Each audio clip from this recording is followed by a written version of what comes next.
은혜의 원리를 아십니까? 라는 제목으로 하나님 말씀 증거하도록 하겠습니다.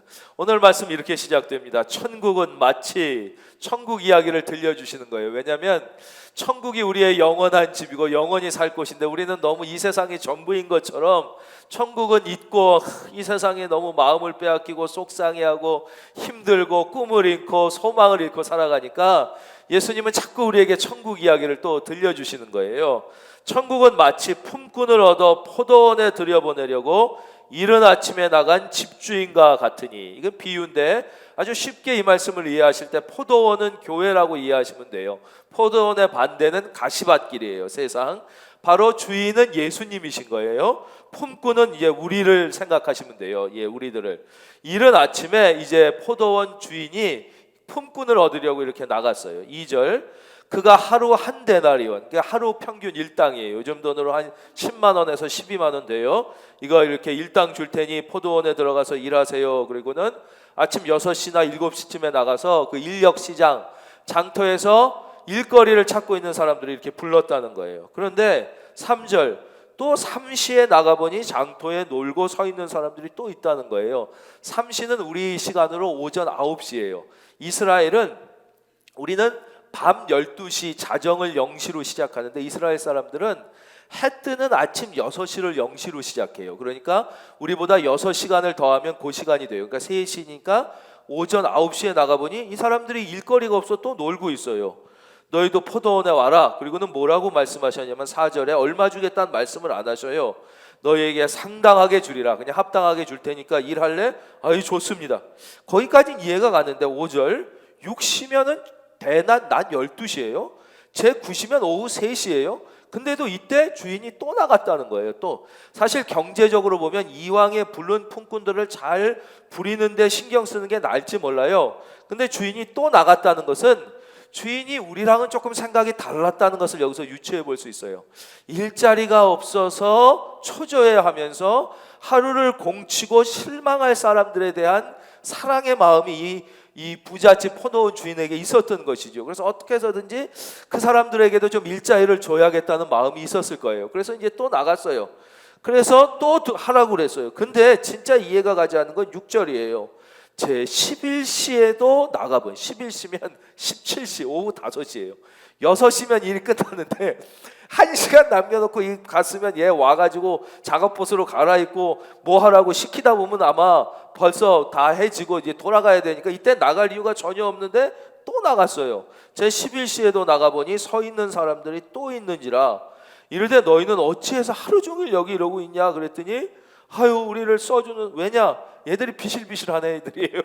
볼 때도 일도 못하게 생겼고 힘도 약해 보이고 뭐 별로 일꾼으로서 그 당시로서는 참 허약한 인간들이니까 사람들이 안 써줬겠죠. 불쌍한 사람들이에요. 써주는 사람이 없어서 있습니다. 그랬더니 니들도 와라 그러지 말고, 그래가지고 다 왔다는 거예요. 그리고는 이야기가 재밌어집니다. 8절, 저물매, 이제 6시가 됐어요.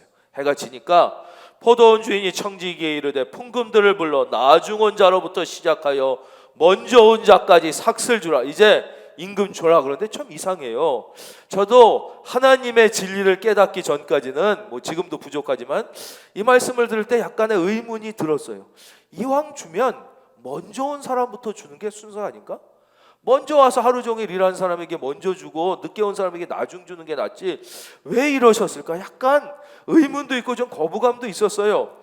그런데 얼마를 주냐? 9절, 제 11시에 온 자들이 와서 한 데나리온, 아니 1시간도 일 안 했는데 하루 일당을 다 쳐주는 거예요. 그랬더니 10절, 먼저 온 자들이 와서 더 받을 줄 알았대. 이 사람들은 원래 얼마 받기로 했냐? 2절, 하루 한 데나리온씩 품꾼과 약, 원래 한 데나리온 받기로 약속을 했는데도 보니까 1시간이란 친구들이 한 데나리온 받네? 난 분명히 더 받을 거야 라고 생각을 한 거예요. 근데 10절, 먼저 온 자들이 와서 더 받을 줄 알았더니 그들도 한 데나리온씩 똑같이 한 데나리온 주네? 그랬더니 마음에 원망이 생겼어요. 갈등과 거부감이 생겼어요. 받은 후 집주인을 원망하여 이르되 나중은 이 사람들은 1시간밖에 일하지 아니하였거늘 그들을 종일 수고하여 더위를 견딘 우리와 갖게 하였나이다. 항의하는 거야. 이거 불공평하지 않습니까? 이거는 정의롭지 못하지 않습니까? 우리는 하루 종일 새벽부터 와서 수고했는데 오후 5시에 와서 1시간 한 인간이랑 똑같이 준다는 게 말이 됩니까? 우리 저 상당히 공감이 가는 얘기예요. 저도 하나님의 진리를 깨닫기 전에는 이 사람들하고 똑같은 마음이 들었었어요. 그때 또 주인이 매우 거부감이 드는 얘기를 해요. 주인이 그 중에 한 사람에게 대답하여 이르되 친구여 내가 내게 잘못한 것이 없노라. 내가 나와 한 데나리온의 약속을 하지 않았느냐? 내 것이나 가지고 가라. 나중은 이 사람에게 너와 같이 주는 것이 내 뜻이니라. 15절 한번 볼까요? 제가 읽어드릴게요. 내 것을 가지고 내 뜻대로 할 것이 아니냐? 좀 기분 나쁘죠? 근데 마지막 표현은 이래요. 내가 선함으로 내가 악하게 보느냐. 그렇습니다. 예, 이제 저를 봐주십시오. 왜 우리가 이 하나님의 이야기를 들을 때 우리도 마음에 갈등이 있고 이거 좀 정의롭지 못한 것 아닐까? 약간의 거부감이 드는 것은 왜일까요? 왜 주님은 이것이 선한 일이라고 하시는데 우리는 이게 선하게 느껴지지 않고 불공평하게 느껴졌던 이유는 무엇일까요? 예수님은 왜 이 이야기를 우리에게 들려주셨으며 이 이야기를 통하여 우리가 무엇을 깨닫고 어떤 은혜를 받기를 원하시는지 오늘 이제 3가지로 살펴보면서 은혜를 나누도록 하겠습니다. 첫째, 우리 마음에 갈등이 일어나고 이 먼저 온 일꾼들, 품꾼들 마음에 갈등이 일어났던 첫째 이유는 하나님의 구원에 대한 오해가 있었기 때문에 그런 것입니다. 하나님의 구원은 천적으로 은혜로 받는 건데 우리가 구원에 대한 오해가 있어요. 우리 중에는 모태신앙인 분들이 계실 거예요. 언제부터 교회 다녔는지 몰라. 그냥 태어나서부터 계속 부모님 따라 교회 다니고 예배 드리고 찬양대도 하고 봉사도 하고 헌금도 드리고 선교도 하고 그렇게 평생을 살아온 분들이 있어요. 근데 우리 중에는 또 나중에 믿은 분들도 있어요. 어떤 분은 뭐 청소년기 대학생 때 믿기도 했겠지만 어떤 분들은 5, 60이 돼서 묻은 분들도 있고 80, 90이 돼서 다 그냥 마지막 인생 한 10년 남겨놓고 믿은 분들도 있단 말이에요. 그 중에서도 좀 힘도 있고 봉사도 하고 뭐 그럴 수 있을 때 믿은 분도 있지만 사업 다 실패해서 돈이 있을 땐 돈에 미쳐서 세상에 나가 살다가 사업 실패해서 너무 우울해 있는데 누군가가 예수 믿으면 위로받고 용기를 얻는다고 그래서 그때 와가지고 힘도 없고 돈도 없고 예수 믿은 사람도 있어요. 90 다 돼서 죽을 때 다 돼서 믿은 사람도 있어요. 그러나 먼저 와서 모태신앙부터 믿었다고 해서 이 사람은 천국의 좋은 자리에 있고 특별한 구원을 받는 게 아니고 이제 죽기 몇 년 전 90대에서 와서 예수 믿어서 구원받는다고 해서 이 사람이 천국의 저 나쁜 자리에 있는 게 아니라는 거예요. 구원은 먼저 믿었던 나중 믿었던 큰은혜 교회 다닌 지 50년 됐던 하루 됐던 구원의 은혜는 공평하다는 거예요. 왜냐? 구원은 은혜로 받는 것이고 예수님 십자가에 죽으실 때 그 한편에 달렸던 강도는 죽기 직전에 믿었어도 똑같은 구원의 은혜를 받은 거예요. 그래서 구원에 있어서는 뭐 먼저 왔냐? 내가 더 오래 수고했고 내가 어려서부터 교회 다니라고 애쓰고 내가 이 교회 위해 이렇게 충성했는데 어제 온 사람이랑 똑같은 게 말이 되냐? 말이 된다는 거예요. 그게 구원이라는 거예요. 그래서 예수님은 이 이야기를 첫째 누구 들으라 한 거냐? 이스라엘 사람들 들으라고 하신 거예요. 니들 봐라. 이스라엘 사람들은 무슨 생각을 했냐면 우리는 아브라함 때부터 하나님 자녀야. 지금부터 4,000년 전부터 자녀야. 근데 대한민국 국민들 거기 복음 들어간 지 얼마 됐어? 1900년 전부터면 민족으로 볼 때 이스라엘 민족과 대한민국 민족이 하나님 앞에 같은 자녀가 말이 되나?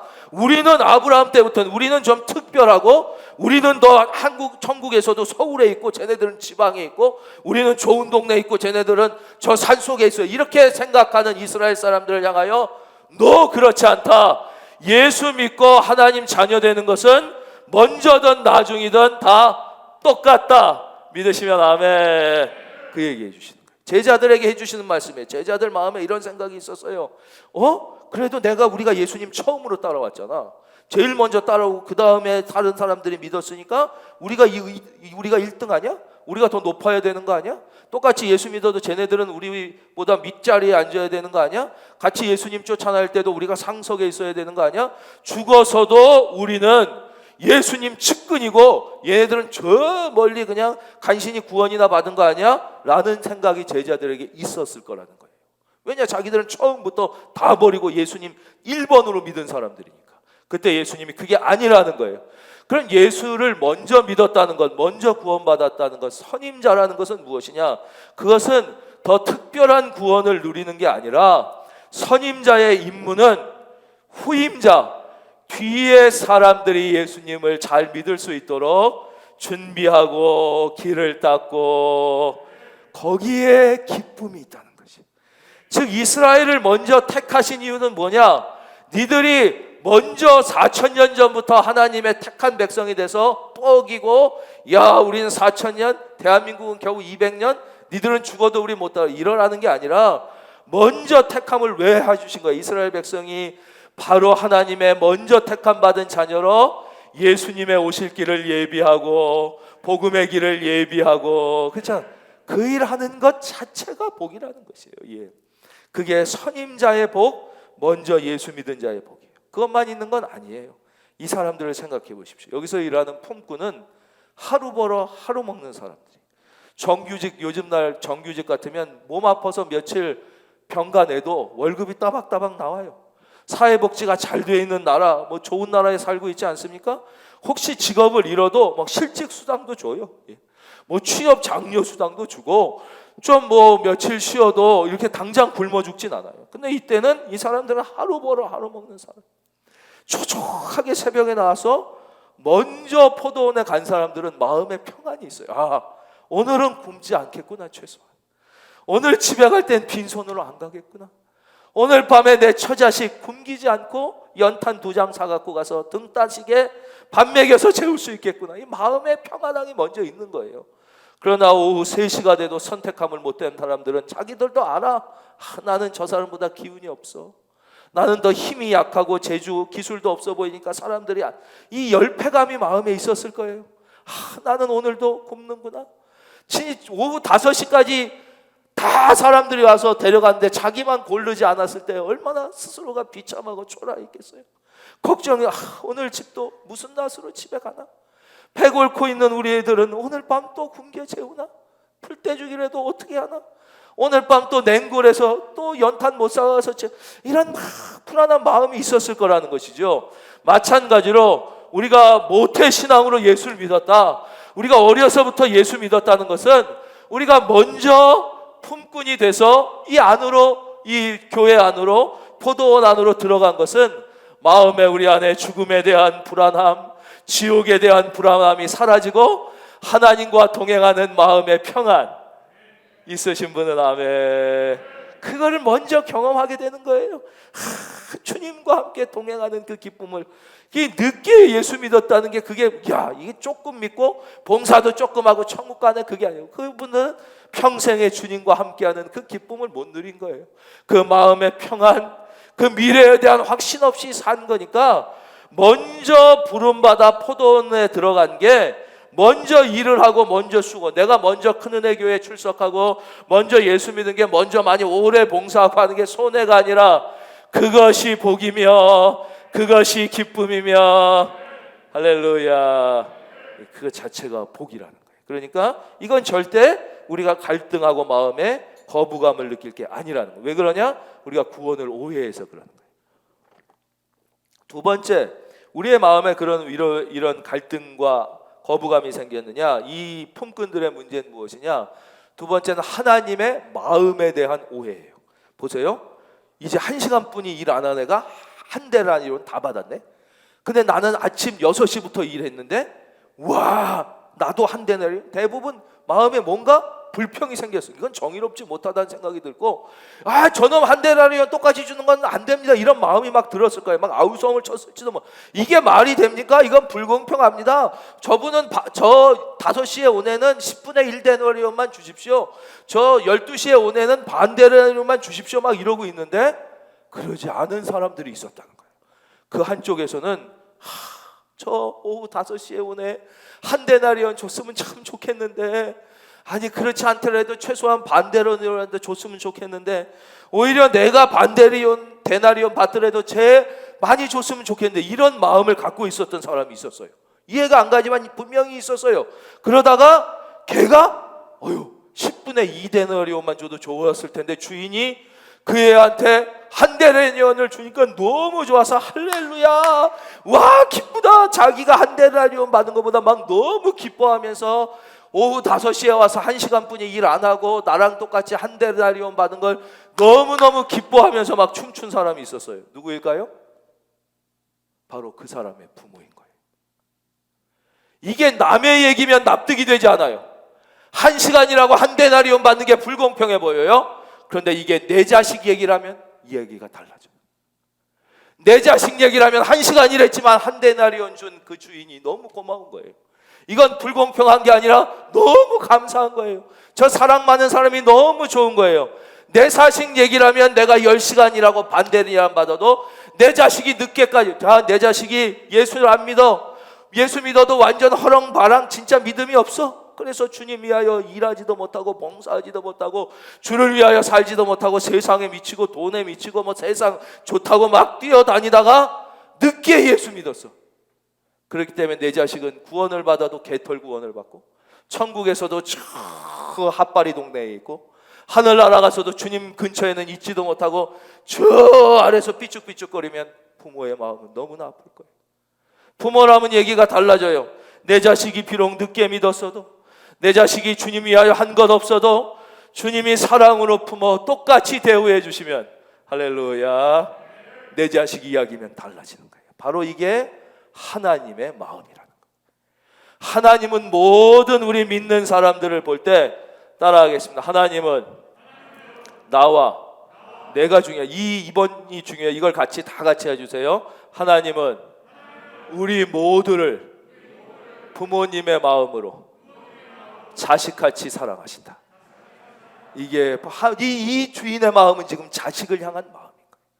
우리는 근데 여기서 하나님께서 나 같은 죄인 살리신 그네 놀라워, 나의 죄를 사랑하시고 나의 죄를 용서하신 하나님, 그 부모님과 같은 사랑에 감격하는데 우리는 남에 대해서는 왜 하나님은 저렇게 정의의 하나님이 아니신 거예요? 저런 놈들은 일벌 100개를 하여 하나님의 공의를 드러내야 되는 거 아니야? 저런 죄인들 저거 팍팍팍팍 인터넷에 올려가지고 저거 옛날에 저 죄 졌던 거 다 저거 문제 해결해야 되는 거 아니야? 내 죄에 대해, 내 문제에 대해서는 하나님이 그 사랑으로 용서해 주심을 바라고 그런 사랑을 감사하면서 남에 대해서는 정의의 칼날, 공평해야 되지. 이게 말이 돼? 죄 지었으면 죄 받아야 사회정의가 살지. 그래야지 그게 공의의 하나님이지. 저런 놈 왜 저러지?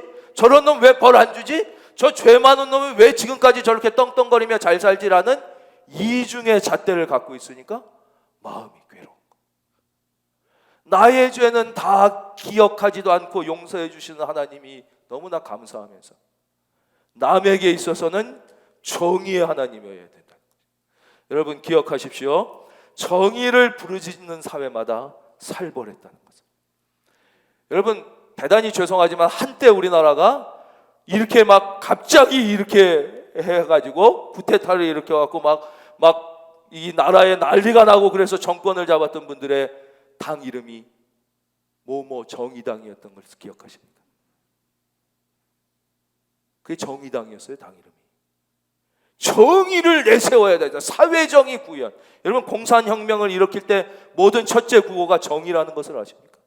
정의롭게 모든 저렇게 불로소득 부자들은 다 싹 죽이고 돈을 다 빠져서 가난한 사람을 정의롭게 나눠주고, 저런 양반 왕족들 저 못된 놈들 다 죽이고 다 뺏어서 공평, 다 그러지만 결과는 그렇지 않아. 살벌해지는 거예요. 사회가 무서워지는. 왜 그렇습니까? 정의는 꼭 필요해요. 정의가 있어야 돼요. 그러나 사랑을 바탕하지 않은 정의는 이것은 사람을 죽이는 칼이 될 뿐이에요. 수술할 때 칼이 필요해요. 째야 돼요. 그래야지 치료해요. 그러나 치료한 다음엔 반드시 꼬매야 돼요. 꼬매야 돼요. 꼬매지 않고 째기만 하면 죽는 거예요. 피가 철철 나와서.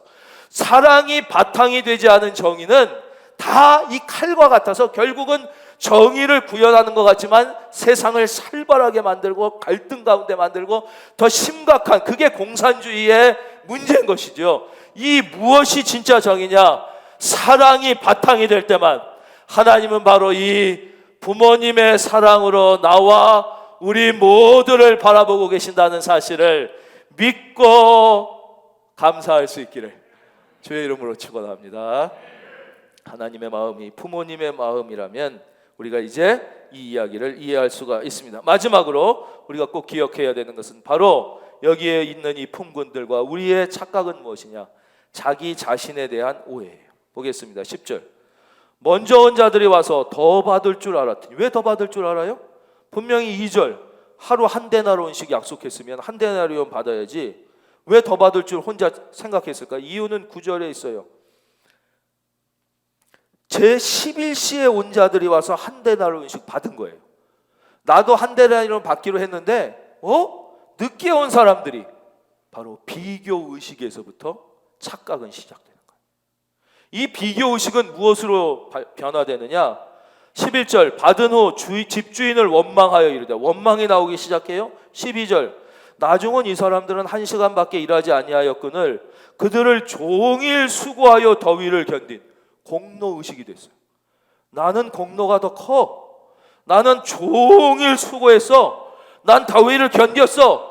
제 1시간보다 한 해보다 나는 비교해보니 공로가 훨씬 커. 바로 우리가 신앙생활을 하면서 낙심하게 되고 은혜를 못 받게 되는 제일 큰 이유가 어디 있느냐?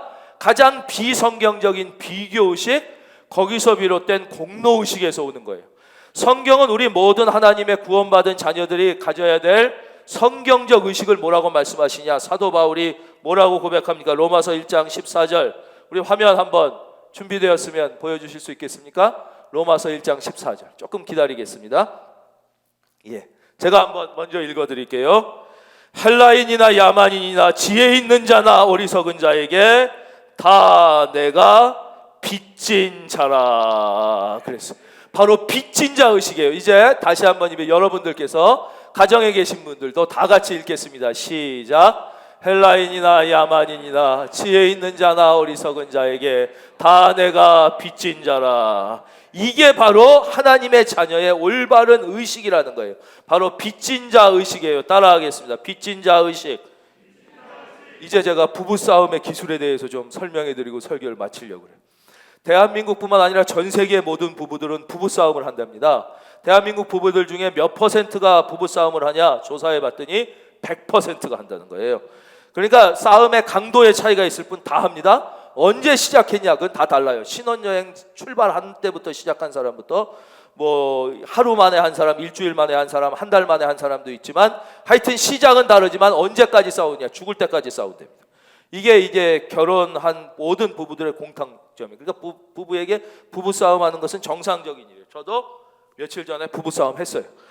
집사람이랑 아침에 부부싸움 했어요. 아침은 안 차려주고 청소만 해가지고 제가 짜증을 냈던 적이 그 부부싸움 크든 작든 이렇게 하는 거예요. 제가 왜 이렇게 아침을 안 차려주고 청소만 하냐고 그랬더니 빵을 잡수시기에 드신 줄 알았다고, 나는 차려주길 기다리며 허기를 때우고 있었다고 이러면서 아침 부부싸움을 다 하는 거예요. 그런데 다 부부싸움을 하는데 부부싸움을 한 후에 점점 더 사이가 좋아지고 더 신뢰가 깊어지고 더 사랑이 돈독해지는 부부들이 있다는 거예요. 그리고 부부싸움을 한 다음에 점점 무슨 극도의 갈등으로 가진 않더라도 점점 마음이 냉랭해지고 약간씩 멀어지고 서로에 대하여 실망하고 그냥 참고 사는 부부들이 생긴다는 거예요. 그러니까 부부싸움은 그냥 참고 산다고 해서 문제가 해결되는 게 아니라 시간이 지날수록 부부 사이가 멀어지면서 사는 사람들은 부부싸움을 하고 많이 안 해도 그냥 참고 사는 거예요. 근데 문제는 부부싸움을 한 다음에 결과는 다 똑같다는 거예요. 즉 A라는 사람이 B라는 사람이 이거 좀 고쳐줘 그래서 고쳐지지가 거의 않는다는 거예요. 근데 똑같이 고쳐지지 않고 상태가 똑같이 그대로인데도 더 신뢰가 돈독해지고 사이가 좋아지는 부부가 있고, 상태가 그대로이기 때문에 이 사람은 내가 밤낮 얘기해도 변하지 않고 그대로야 이래가지고 마음에 상처가 깊어지고 거리가 점점 멀어서 부부지만 꼭 남처럼 사는 사람이 있다는 거예요. 부부싸움에는요 반드시 똑같이 싸우는 것 같지만 그렇지 않고 공격자와 방어자가 존재합니다. 제 덱도 생각해 보죠. 먼저 공격을 거는 사람이 있습니다. 불만을 제기하는 사람이 있고 그 불만과 공격에 대하여 방어하는 측이 있습니다. 그런데 이 공격자가 잘했던 잘못했던 먼저 공격을 하잖아요. 불만을 제기해. 아니 왜 아침 안 차려줘? 이게 말하자면 공격이. 불만을 제기했을 때 이 불만을 받는 방어자가 내가 그것 때문에 이 사람이 마음이 아팠겠구나.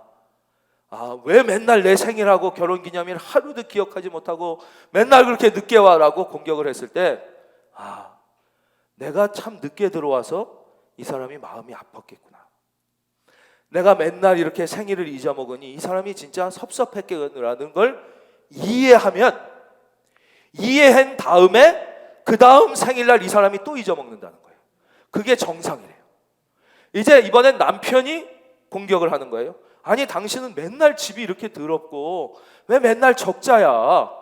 그랬을 때 남편이 이렇게 공격을 해. 그럼 방어하는 아내 쪽에서는 내가 집 청소를 맨날 안 하고 집이 더럽고 맨날 적자를 내니까 이 사람 마음이 아프겠구나라고 이해를 하면 그 다음에 그렇다고 이 아내가 갑자기 집 청소를 깨끗이 하고 적자가 흑자로 되는 일은 거의 없습니다. 사람은 그렇게 바뀌질 않아요.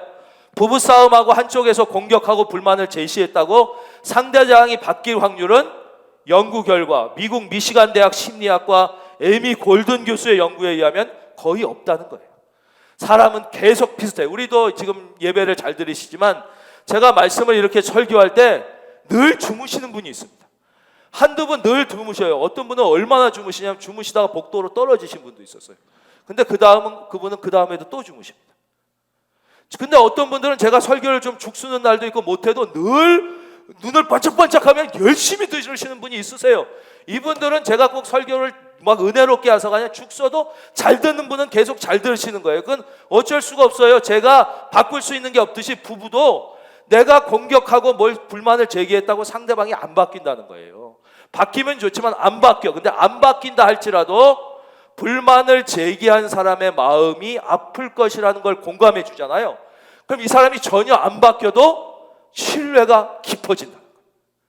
그 사람에 대한 불만이 점점 사라지고 시간이 지날수록 그래도 내 남편이지, 그래도 내 마누라뿐이 없지, 그래도 나이 들수록 믿고 살 건 이 사람이지, 그러고 점점 돈독해지는데 똑같이 안 바뀌는데 뭘 그걸 갖고 자꾸 그래요. 그리고 알았어 이러고 이 사람 마음을 이해해주지 않으면 점점 상처가 깊어져서 극단으로 치닫거나 아니면 한이 되거나 서로에 대하여 닭 소 보듯이 이렇게 된다는 거예요. 자, 이제 중요합니다. 그러면 왜 똑같은 부부고 다 사람이 변하지 않는데 누구는 상대방이 공격하고 불만을 제기할 때 그 아픔을 공감하게 되느냐, 그리고 누구는 공감하지 못하는, 이게 바로 공로자 의식이에요. 남편의 입장에서 볼 때 아내가 맨날 생일도 안 챙겨주고 맨날 늦게 들어오고 맨날 돈도 조금 벌어다 주고 이렇게 공격을 했을 때 남편이 공로자 의식, 이 집에 돈 벌어온 게 누군데? 그래도 내가 벌어서 먹고 살았는데 배부르고 등 따시니까 그렇지, 지금 먹고 살 수가 없어갖고 길에 내앉아 있으면 지금 그런 불만 하겠나? 이런 마음을 공로자 의식, 그래도 돈 벌어온 게 누군데? 라는 공로자 의식이 있으면 그 마음이 공감이 안 간다는 거예요. 그래서 억지로 참거나 그 자리만을 모면하게 되는 것이죠. 근데 남편의 마음에 빚진 자 의식, 이 여자가 다른 남자랑 결혼했으면 더 잘 살을걸, 나랑 결혼해 고생하는구나, 나 같은 남자 만나가지고 애쓰고 사는 거, 이 빚진 자 의식이 있으면 그 다음 자기가 변하진 않아도 그 사람의 공격에 대하여 공감이 간다는 거예요. 이 여자가 마음이 아프겠구나. 아내 여자도 똑같습니다. 여자도 남편이 공격하고 불만을 제기할 때 공로자 의식, 쥐꼬리만한 월급 받고 그래도 그 돈 갖고 애 다 키운 게 누군데, 살림한 게 난데 나니까 그래도 참고 이렇게 살았지라는 공로자 의식이 있는 아내는 남편이 불만을 하면 그것이 받아들여지질 않는 거예요.